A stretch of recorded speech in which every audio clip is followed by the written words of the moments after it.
सरोज, अरे ओ सरोज, जरा जल्दी जल्दी हाथ चला बेटी, कितना काम बाकी है। पता है अगर ये ऑर्डर समय पर नहीं पूरा हुआ तो सेठ हमें आगे काम नहीं देगा। चाचा आप परेशान मत हो, आज मैं ये लहंगा पूरा करके ही घर जाऊंगी। अच्छी बात है। बिट्ठन चाचा पेशे से दर्जी थे, जिनकी दुकान पर सरोज और उसकी जैसी कई लड़कियां सिलाई का काम करती थी।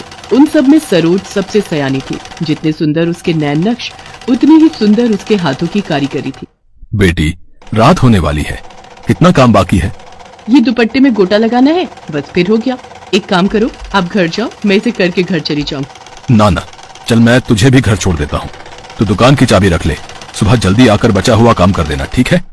सरोज को बिट्ठन ने बचपन से देखा था और सिलाई का काम भी बिट्ठन ने ही सरोज को सिखाया था। वो उसके लिए अपनी बेटी जैसी ही थी। ले, आ गया तेरा घर। ये बता, तेरे बाबा घर पर तो होंगे ना? हाँ, बाबा तो घर पर ही होंगे। आइए ना, वो भी कल आपको याद कर रहे थे। हाँ, मुझे भी कुछ बात करनी है तेरे बाबा से। ऐसा कर, तू जाकर चाय बना, मैं बस साइकिल लगा के आता हूँ। और भाई राजकिशोर, सब बढ़िया? बस भाई, सब ठीक ही है। तुम सुनाओ? सब बढ़िया। कुछ बात करनी थी तुमसे। वो क्या है कि पास के गांव से अपनी सरोज के लिए एक अच्छा रिश्ता आया है। हुआ यूं कि मेरी दुकान पर लड़के के रिश्तेदार ने सरोज को काम करते देखा होगा कभी, तो उन्हें अपनी सरोज बड़ी भा गई। लेकिन कौन लड़का है, काम क्या करता है?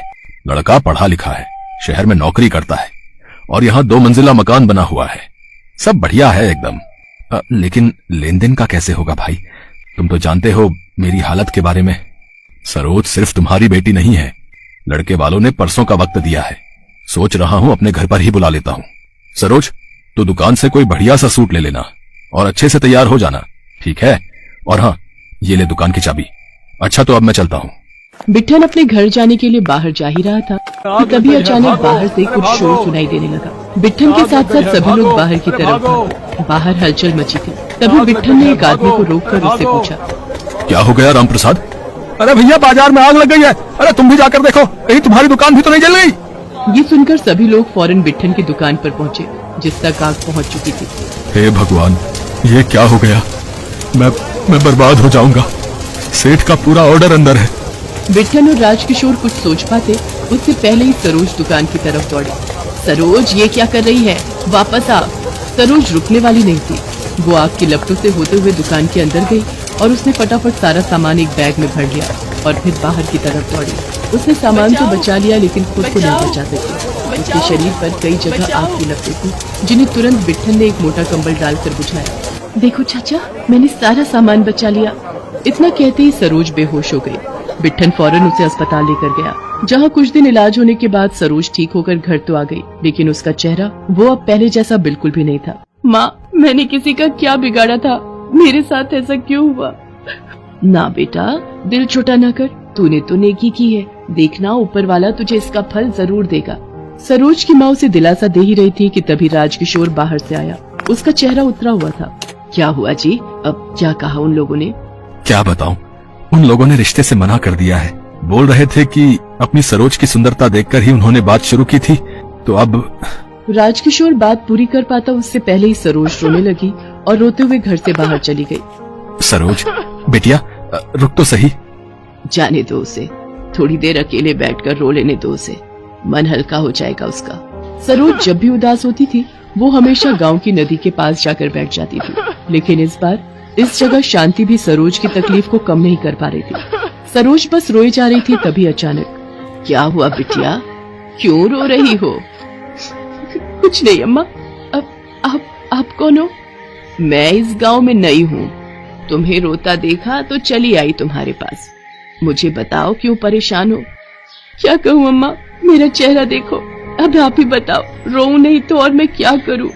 बस इतनी सी परेशानी से हार गई ना बेटी, हिम्मत रख। इतना कहकर वो बूढ़ी महिला अपने थैले से एक पोटली बाहर निकालती है और उसे सरोज को देते हुए कहती है, ये ले बिटिया।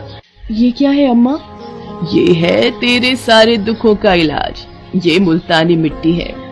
नहीं अम्मा, मेरा चेहरा बहुत खराब हो चुका है, तो इससे कुछ नहीं होगा।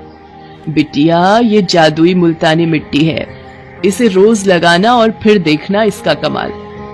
अम्मा, क्या सच में मेरा चेहरा ठीक हो सकता है? लेकिन डॉक्टरों ने तो कहा था कि।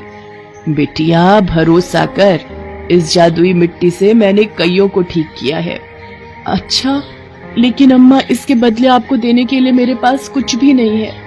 तेरी ईमानदारी ही इसकी कीमत है बिटिया, मुझे तुझसे कुछ नहीं चाहिए। शुक्रिया अम्मा, पर ये तो बहुत थोड़ी सी है, अगर मुझे और चाहिए होगी तो?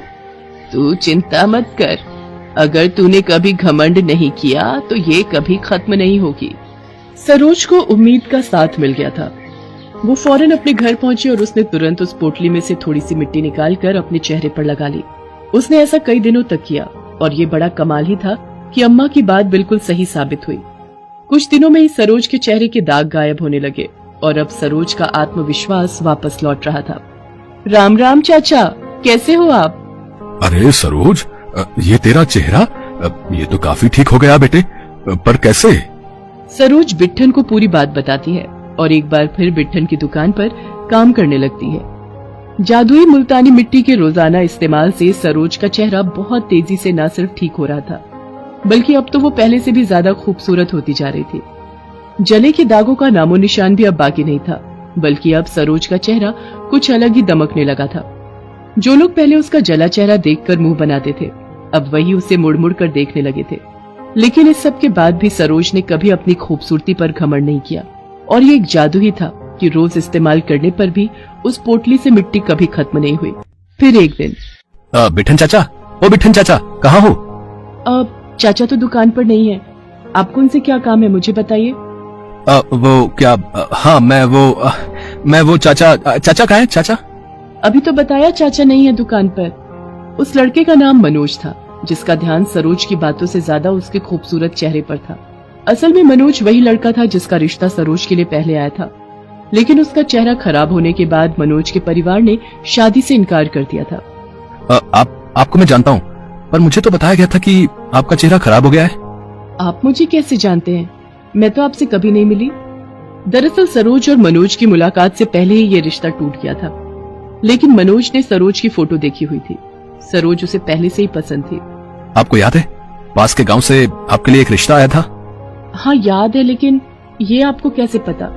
वो लड़का मैं ही हूँ, आपकी शादी मुझसे ही होने वाली थी।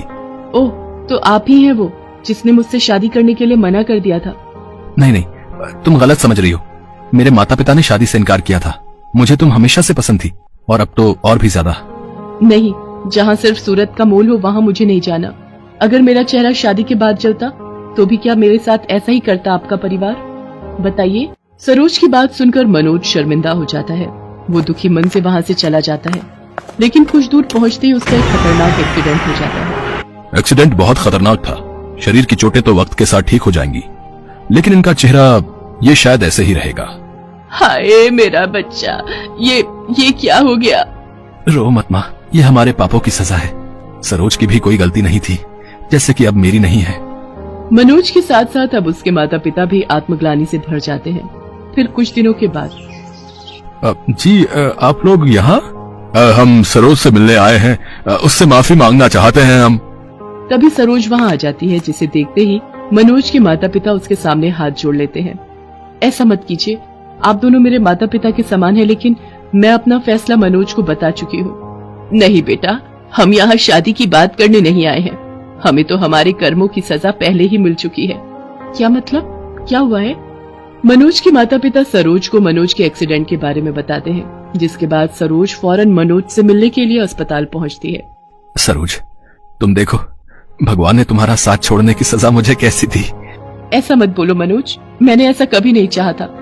पर तुम चिंता मत करो, जैसे मेरा चेहरा ठीक हुआ था वैसे ही तुम्हारा चेहरा भी ठीक हो जाएगा। इतना कहकर सरोज ने अपने बटुए से जादुई मुल्तानी मिट्टी की पुड़िया निकालकर मनोज को थमा दी और फिर अपने हाथों से उस मिट्टी का लेप मनोज के चेहरे पर लगा दिया। कई दिनों तक ऐसा करने पर मनोज पर भी उस जादुई मिट्टी का असर होने लगा और अब वो भी सरोज की तरह पहले से भी ज्यादा अच्छा दिखने लगा। अब सब ठीक था।